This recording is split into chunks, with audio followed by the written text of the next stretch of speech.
मैं हूं M Haq from biology point, a satellite of science Ekangar Sarai. और आज आपके लिए हम इनऑर्गेनिक केमिस्ट्री में चैप्टर नंबर 2 और unit number 7 P block elements में एलोट्रोपिक फॉर्म ऑफ फास्फोरस का स्टडी कराने जा रहे हैं। और फास्फोरस का जो एलोट्रोपिक फॉर्म्स है वो 5 है, जिसमें सबसे पहला आता है आपका येलो व्हाइट फास्फोरस, उसके बाद red phosphorus, black phosphorus, scarlet phosphorus और वायलेट फास्फोरस। तो आइए सबसे पहले हम लोग स्टडी करते हैं व्हाइट येलो फास्फोरस को, ठीक है। तो यहाँ सबसे पहले व्हाइट येलो फास्फोरस का फॉर्मूला जो होगा वो P4 होगा, ठीक है। और इसका जो स्ट्रक्चर होता है P4 का वो टेट्राहेड्रल स्ट्रक्चर होता है, जिसमें एक फास्फोरस दूसरे फास्फोरस के साथ जो बॉन्ड बनाए हुए वो कोवैलेंट बॉन्ड होता है और वो बॉन्ड लेंथ 221 पिकोमीटर होता है और PPP बॉन्ड एंगल जो होता है वो 60 डिग्री होता है। तो इसमें टोटल PP बॉन्ड्स जो होगा वो 6 होगा और इसमें लोन पेयर जो होगा वो 4 होगा, ठीक है। उसके बाद इफेक्ट इसमें जो सबसे पहला है और but is effect of air.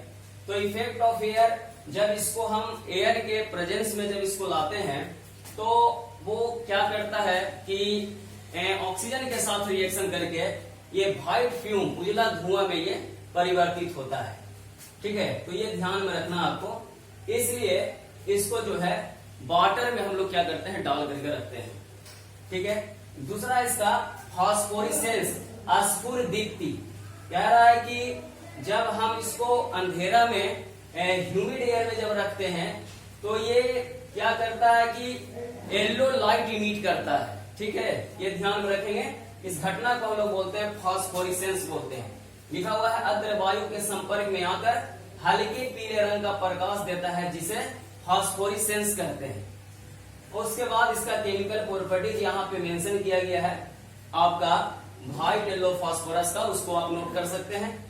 उसके बाद आगे बढ़ते हैं हम लोग, तो आगे यहाँ लिखा हुआ रेड फास्फोरस के बारे में कि लाल फास्फोरस का हम लोग प्रिपरेशन कैसे करते हैं। व्हाइट फास्फोरस को कोल गैस या CO2 गैस के वातावरण में आयोडीन की अल्प मात्रा के साथ 523 केल्विन ताप पर गर्म करने पर रेड फास्फोरस प्राप्त होता है, ठीक है। ये यहाँ पे प्रिपरेशन का मेथड इसका दिया हुआ है। उसके बाद फॉर्मूला, तो P4 का होल्ड N होगा, क्योंकि यह एक तरह से आपका इनऑर्गेनिक पॉलीमर में आ जाता है ये, और लीनियर चेन में यहाँ पे अरेंज होता है P4, तो हम लोग इसको बोलते हैं रेड फास्फोरस, ठीक है। वहां पे हम लोग फॉर्मूला और इसका रिएक्शन लिखे हुए हैं, उसको आप मेंशन नोट कर सकते हैं। रिएक्शन विथ नाइट्रिक एसिड, तो रेड फास्फोरस का नाइट्रिक एसिड के साथ रिएक्शन होगा तो ऑर्थोफॉस्फोरिक एसिड नाइट्रोजन डाइऑक्साइड और वाटर बनाता है। रिएक्शन विथ आयोडीन करेंगे तो पहले फास्फोरस ट्राई आयोडाइड बनेगा, उसके बाद ये फास्फोरस ट्राई आयोडाइड वाटर के साथ रिएक्शन करके ऑर्थोफॉस्फोरस एसिड और हाइड्रोजन आयोडाइड बनाता है, ठीक है। उसके बाद स्ट्रक्चर ऑफ रेड फास्फोरस, तो जस्ट अभी बताएं हम आपको कि जो हमारा व्हाइट येलो फास्फोरस का जो स्ट्रक्चर होता है ना वो टेट्राहेड्रल होता है, जबकि रेड फास्फोरस का जो स्ट्रक्चर होता है वो लीनियर होता है पॉलीमर के रूप में, ठीक है। उसके बाद हम लोग देख रहे हैं यहाँ पे कि red phosphorus convert into white phosphorus, यानी रेड फास्फोरस को व्हाइट फास्फोरस में या फिर व्हाइट फास्फोरस को आप रेड फास्फोरस में कन्वर्ट कर सकते हैं। तो इसके लिए लिखा हुआ है कि व्हाइट फास्फोरस को आयोडीन की उपस्थिति में 523 केल्विन ताप पर गर्म करने से रेड फास्फोरस बनता है, और उसके बाद रेड फास्फोरस को इनर्ट गैस की उपस्थिति में 823 केल्विन पर गर्म करने से व्हाइट फास्फोरस प्राप्त होता है। और उसका रिएक्शन नीचे यहाँ लिखा हुआ है, इसको आप नोट कर सकते हैं। उसके बाद chemical properties, red phosphorus HNO3 के साथ रिएक्शन करेगा, ये आपका यहाँ ऑर्थोफॉस्फोरिक एसिड नाइट्रोजन डाइऑक्साइड और वाटर बनाता है। वैसे ही रेड फास्फोरस को PP के रूप में भी हम लोग लिख सकते हैं, reaction with chlorine, reaction with sulphur, reaction with sodium, यहाँ बनेगा फास्फोरस पेंटाक्लोराइड, फास्फोरस ट्राइसल्फाइड और सोडियम फॉस्फाइड, इस तरह से वहां पे प्रोडक्ट बनेगा। उसके बाद सबसे इंपॉर्टेंट जो इसमें है वो आपका व्हाइट या येलो फास्फोरस से रिलेटेड टॉपिक है यहाँ पे, जिसे हम लोग होम सिग्नल बोलते हैं। तो होम सिग्नल का यूज जो होता है वो बेसिकली सी में, समुद्र में होता है। वो एक तरह से सिग्नल के रूप में जो शिप है उसके लिए वो काम करता है। जहां एक कंटेनर के अंदर कैल्शियम फॉस्फाइड और कैल्शियम कार्बाइड मिक्सचर को डाल करके जो है उस कंटेनर को फिर सी वाटर में उसको फेंक देते हैं, तो वाटर के साथ रिएक्शन होता है और रिएक्शन करके वो प्रोडक्ट जो बनाता है फॉस्फीन या फिर एसिटिलीन गैस। तो वो फॉस्फीन गैस जो होता है वो येलो फ्लेम में जो है बर्न करता है, यानी जलता है वो। तो इसको हम लोग बोलते हैं होम सिग्नल। तो वो वहां पे लैंग्वेज लिखा हुआ है, रिएक्शन उसका लिखा हुआ है, आप उसको नोट कर लेंगे, ठीक है। जो रिलेटेड है आपका येलो व्हाइट फास्फोरस से, ध्यान में रखेंगे, रेड फास्फोरस से नहीं। उसके बाद आगे लिखा हुआ फिजिकल प्रॉपर्टीज, भौतिक गुण। रेड फास्फोरस का भौतिक गुण, रेड फास्फोरस रेड कलर का एक गंधहीन क्रिस्टलीय चूर्ण है, यह विषैला नहीं होता है, यह water, carbon disulphide, chloroform, alcohol etc में इनसोल्युबल होता है।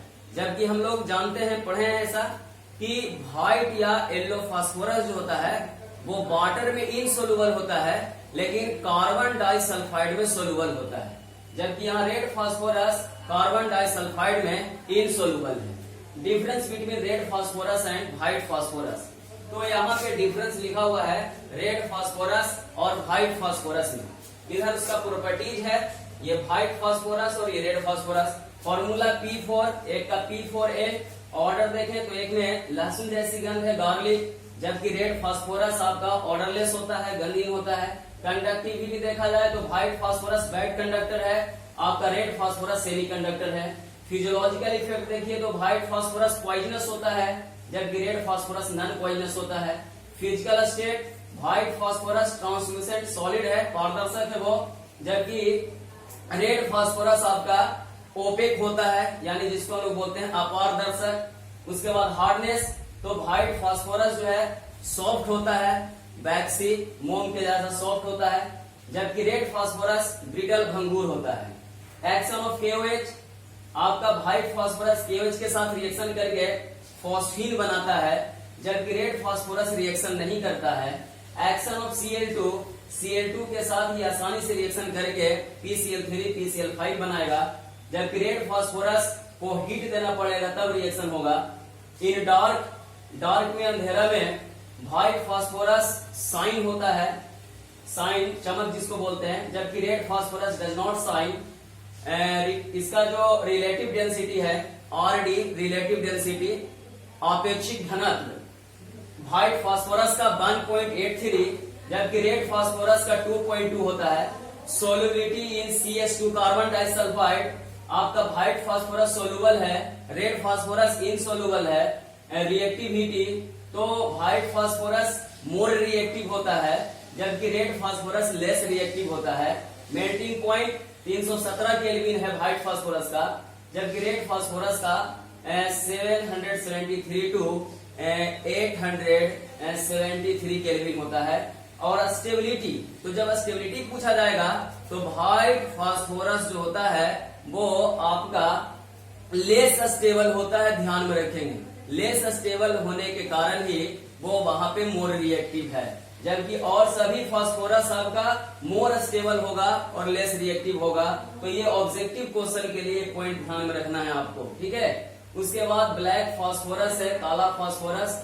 इसमें लिखा हुआ ब्लैक फास्फोरस क्रिस्टलाइन सॉलिड होती है, जिसकी संरचना लेयर्ड होती है, ठीक है। लेयर्ड स्ट्रक्चर में प्रत्येक फास्फोरस एटम 3 फास्फोरस एटम से कोवैलेंट बॉन्ड द्वारा बॉन्डेड होते हैं। मेल्टिंग पॉइंट 860 केल्विन होता है, यह कंडक्टर होता है। इसका 2 एलोट्रोपिक फॉर्म्स है, जिसे अल्फा ब्लैक फास्फोरस एवं बीटा ब्लैक फास्फोरस कहते हैं। अल्फा ब्लैक फास्फोरस ओपेक है एवं मोनोक्लिनिक या रोम्बोहेड्रल होता है और क्रिस्टल युक्त होता है। यह रेड फास्फोरस से बनता है, जबकि beta black phosphorus white phosphorus से बनता है, ठीक है। तो ये वहां पे आपका रिएक्शन मेंशन है, वहां पे व्हाइट फास्फोरस से बीटा ब्लैक फास्फोरस को वहां बनाया गया है। यूजेज ऑफ फास्फोरस, तो फास्फोरस का जो यूज है, जो आपका मैच स्टिक होता है, माचिस, उस पे के जो ऊपर जो मसाला होता है उसको बनाने में हम लोग फास्फोरस का यूज करते हैं। लिखा हुआ है मैचेस बनाने में रेड फास्फोरस और फास्फोरस ट्राइसल्फाइड का उपयोग होता है। जो चीड़ की लकड़ी है उसके सिरों पर KClO3 पोटेशियम क्लोरेट और रेड लेड Pb3O4 और एंटीमनी ट्राइसल्फाइड और गोंद के मिश्रण को लगाया जाता है, जिसको हम जलाने में वहां पे यूज करते हैं। PCl3 एवं PCl5 बनाने में फास्फोरस का यूज है। Phosphine, orthophosphoric acid, orthophosphorous acid, calcium phosphide बनाने में इसका उपयोग है। रैट्स, चूहा मारने की जो दवा है जिसको हम लोग रैट टॉक्सिक चूहा विष बोलते हैं, chemical formula zinc phosphide Zn3P2 होता है, वो बनाने में इसका यूज है। फॉस्फर ब्रॉन्ज एक एलॉयज है, मिश्र धातु है, उसको बनाने में यूज होता है फास्फोरस का। आतिशबाजी, पटाखा का सामान और विस्फोटक पदार्थ एक्सप्लोसिव मटेरियल बनाने में फास्फोरस का यूज होता है। अग्नि बम बनाने में और धूम बम बनाने में, HBr एवं HI बनाने में यूज होता है फास्फोरस का।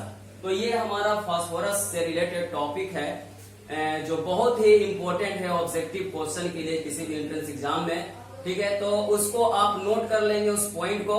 इसके बाद हम लोग नेक्स्ट टॉपिक जो पढ़ेंगे वो फॉस्फीन PH3 के बारे में पढ़ेंगे, जो हमारा फास्फोरस का कंपाउंड है। ठीक है, तो मिलेंगे हम लोग फिर नेक्स्ट टॉपिक फॉस्फीन को लेकर के नेक्स्ट लेक्चर में। तब तक के लिए थैंक यू, धन्यवाद, ओके।